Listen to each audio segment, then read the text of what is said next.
Assalamualaikum warahmatullahi wabarakatuh. Perkenalkan, nama saya Lydia Yuliana dengan NIM C1C018049. Di sini saya akan mempresentasikan materi tentang aspek keperlakuan pada perencanaan laba dan penganggaran. Langsung saja ke materi yang pertama, berbagai fungsi dan perencanaan laba dan anggaran.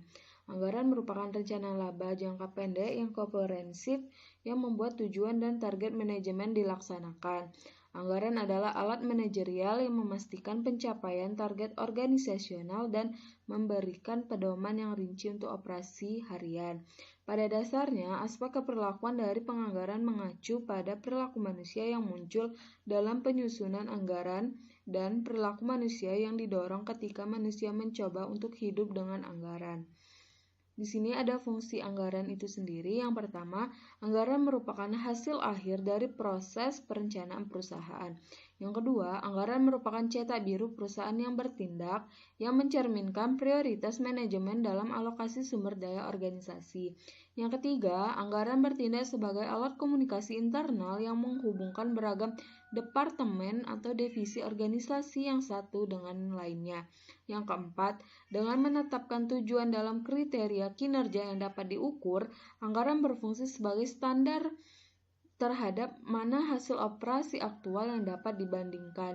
Yang kelima, anggaran berfungsi sebagai alat pengendalian yang memungkinkan manajemen untuk menemukan bidang-bidang yang menjadi kekuatan atau kelemahan perusahaan. Yang terakhir, untuk mempengaruhi dan memotivasi baik manajer maupun karyawan untuk terus bertindak dengan cara yang konsisten, dengan operasi yang efektif dan efisien, serta selaras dengan tujuan organisasi. Materi selanjutnya yaitu pandangan perilaku terhadap proses penyusunan. Di sini ada 3. Yang pertama, penetapan tujuan itu sendiri. Tujuan realistis yang ditetapkan melalui partisipasi yang berarti akan mempengaruhi tingkat aspirasi manajer dan karyawan secara menguntungkan. Yang kedua, implementasi. Setelah tadi menetapkan tujuan, rencana formal tersebut digunakan untuk mengomunikasikan tujuan dan strategi organisasi serta memotivasi orang secara positif dalam organisasi. Yang ketiga yaitu pengendalian dan evaluasi kerja. Setelah anggaran diimplementasikan tadi, maka anggaran tersebut berfungsi sebagai elemen kunci dalam sistem pengendalian. Selanjutnya, konsekuensi disfungsional dari proses penyusunan anggaran. Yang pertama itu ada rasa tidak percaya. Riset telah menemukan sejumlah besar rasa tidak percaya terhadap seluruh proses anggaran pada tingkat penyediaannya. Alasannya ada beberapa. Yang pertama, anggaran cenderung untuk terlalu menyederhanakan atau mendistorsi situasi real dan gagal untuk memungkinkan dimasukkannya variasi dalam faktor-faktor eksternal.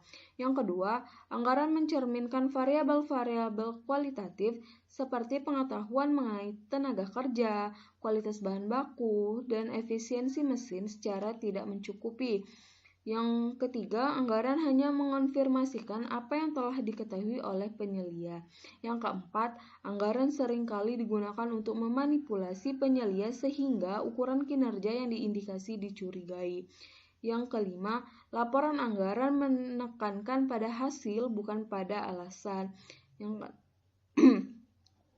Yang keenam, anggaran mengganggu gaya kepemimpinan penyelia. Ketujuh, yang terakhir adalah anggaran cenderung untuk menekankan pada kegagalan.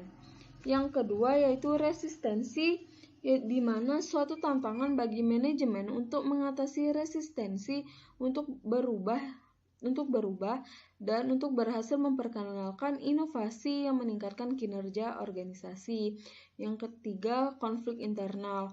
Konflik internal dapat berkembang sebagai akibat dari interaksi ini atau sebagai akibat dari laporan kinerja yang membandingkan satu departemen dengan departemen lainnya.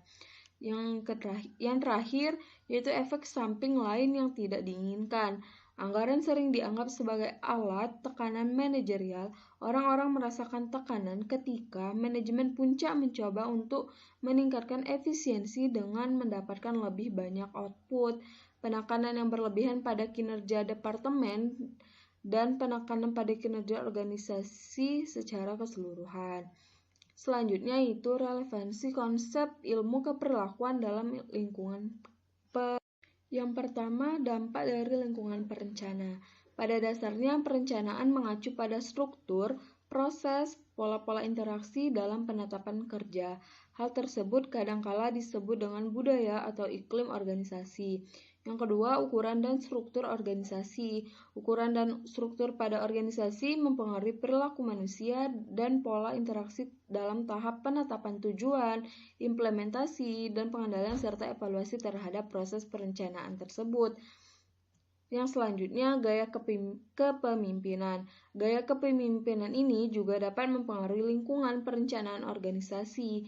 Teori X menjelaskan gaya kepemimpinan yang otoriter dan dikendalikan secara ketat, di mana kebutuhan efisiensi dan pengendalian mengharuskan pendekatan manajerial tersebut untuk berurusan dengan bawahannya. Berbeda dengan teori X tadi, teori Y dan gaya kepemimpinan Likert mendorong tingkat keterlibatan dan partisipasi karyawan dalam penentuan tujuan dan pengambilan keputusan. Yang selanjutnya yaitu stabilitas lingkungan organisasi. Faktor lain yang mempengaruhi lingkungan perencanaan adalah lingkungan eksternal. Ketersediaan pasokan struktur industri yang melayani organisasi tersebut, kondisi persaingan, dan lain sebagainya. Seringkali tujuan atau penyesuaian strategi mungkin diperlukan. Dalam hal ini, gaya kepemimpinan otoriter telah terbukti lebih efisien ketimbang demokratis, yaitu gaya partisipatif. Selanjutnya yaitu konsep-konsep keperlakuan yang relevan dalam proses penyusunan anggaran. Yang pertama, tahap penetapan tujuan. Penting untuk diingat bahwa orang-orang di dalam organisasi bertanggung jawab untuk menentukan sasaran dan menetapkan tujuan. Di sini ada keselarasan tujuan. Keselarasan tujuan atau kompatibilitas akan terjadi ketika individu memandang bahwa kebutuhan pribadinya dapat dipenuhi dengan mencapai tujuan organisasi. Yang kedua, partisipasi, yaitu di mana suatu proses pengambilan keputusan bersama oleh dua bagian atau lebih pihak di mana keputusan tersebut akan memiliki dampak masa depan terhadap mereka yang membuatnya.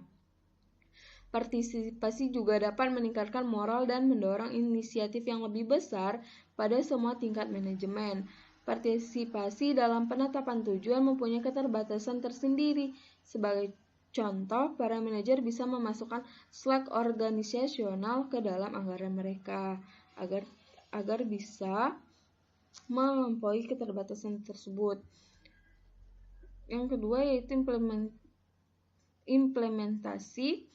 Organisasi ditetapkan, direktur perencanaan mengonsolidasikannya ke dalam anggaran formal yang komprehensif.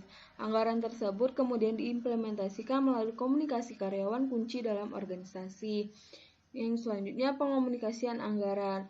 Controller atau direktur perencanaan bertanggung jawab untuk mengimplementasikan anggaran. Hal ini dapat dicapai dengan mengomunikasikan sasaran operasional yang disetujui kepada orang-orang di tingkat organisasi yang lebih rendah.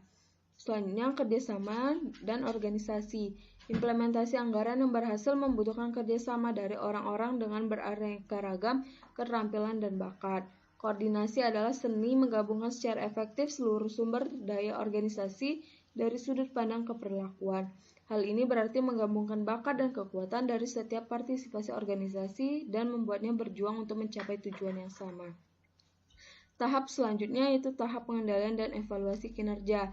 Dalam tahap pengendalian dan evaluasi kinerja aktual dibandingkan dengan standar yang dianggarkan guna menentukan bidang-bidang permasalahan dalam organisasi tersebut dan menyarankan tindakan yang sesuai untuk memperbaiki kinerja yang di bawah standar. Sini ada laporan kinerja untuk mempertahankan kendali atas biaya untuk menjaga agar karyawan termotivasi ke arah pencapaian sasaran. Laporan kinerja sebaiknya disusun dan didistribusikan paling tidak secara bulanan. Baiklah, itu saja materi yang dapat saya sampaikan. Apabila ada salah kata, saya mohon maaf. Saya akhiri. Wabillahi taufiq wal hidayah. Wassalamualaikum warahmatullahi wabarakatuh.